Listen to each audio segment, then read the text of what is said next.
Hey, it's Dave here. Welcome to this video in which we will be discussing the basics of the SIBO breath test. So that's a breath test that you can do at home, or you can do it at the doctor if the doctor actually believes that SIBO exists.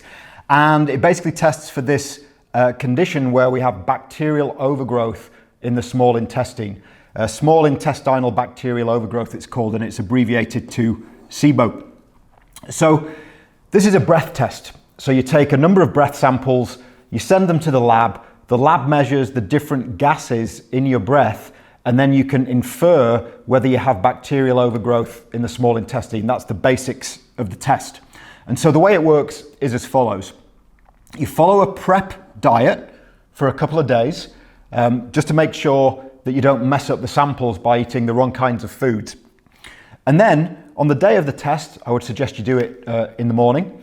Then you take a baseline breath sample. So you get these little bags that you blow into, and you take that baseline sample to begin with. Then you drink a special sugar solution, just knock it back, and that sugar solution is usually lactulose. And lactulose is a special type of sugar to use in this test because it doesn't get absorbed into the body. The only exception being if there's a very leaky gut. So the lactulose will go all the way down. And the reason that's helpful is you will have microbial activity on that lactulose sugar all the way down through the small intestine and into the large intestine because it's not being absorbed into the body. You can use glucose, sucrose, fructose, different types of sugar that are more naturally found in foods, and that can be very helpful. But the problem with that is a lot of those sugars are absorbed very early on in the top of the small intestine, so you don't get them passing further down, and therefore you might miss out on accurate readings further down in the intestine. And so what the bacteria do is they basically they love that sugar. And so they basically ferment it, and it gives off a whole bunch of gases, and those gases are basically what ends up coming out in your breath. And the two main gases are hydrogen and methane or methane. They're the two main ones. Now you can infer that there may be some hydrogen sulfide gas in the digestive system as well. We won't cover that here. That will be on a subsequent video in this series because it's a little bit more complex to explain. So you've drunk your sugar solution, and then every 20 minutes for 3 to 4 hours thereafter, you take another breath sample. So you get your bag, blow into it, put it away, put it back in the box, label it, make sure they know which sample's which, and you do that for, you do about 9 or 10 samples over that 3 to 4 hour period. And so it gives you a really good idea of what's going on with the gas production as that sugar solution moves down through your intestine. And we'll talk about how to interpret that, again, as I say, in subsequent videos. So the main disadvantage of this test is that it takes 3 to 4 hours to do. And so you might then ask, well, why don't I just provide a stool sample and send that off to the lab? Surely that's going to be able to tell me whether I have bacteria overgrowing in my small intestine. And it can do, but it can't confirm 100% that the overgrowth is in the small intestine. So if you do a stool test, they examine that stool sample for all the different microbes that are hanging around in there. And if those microbes are too high, you go, okay, right, well, maybe I have an overgrowth of this particular bacteria or yeast and fungal overgrowth or whatever it might be, but you don't know exactly where that overgrowth is happening.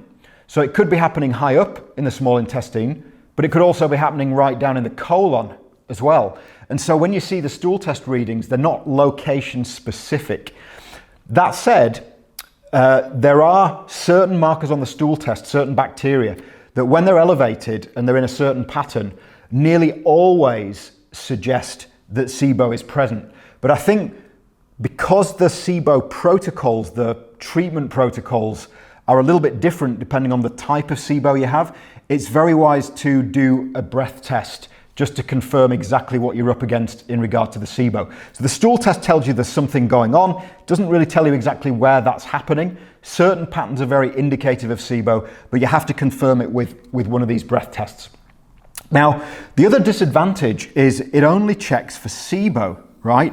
And there's a whole bunch of things that can be going on in your digestive system that you might need to know about. This one only checks for SIBO. That's why usually as the first test, I like people to do a stool test, because it gives you the broadest set of information possible in regard to what might be going on down in the GI tract.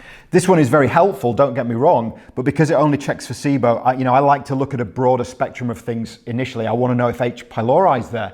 I want to know if there are any really truly pathogenic bacteria there, like Clostridium difficile or Campylobacter, or parasites like Giardia, for example. And I really want to know what's going on in terms of the immune system and the ability to digest food and all these other great things that the stool test provides as well.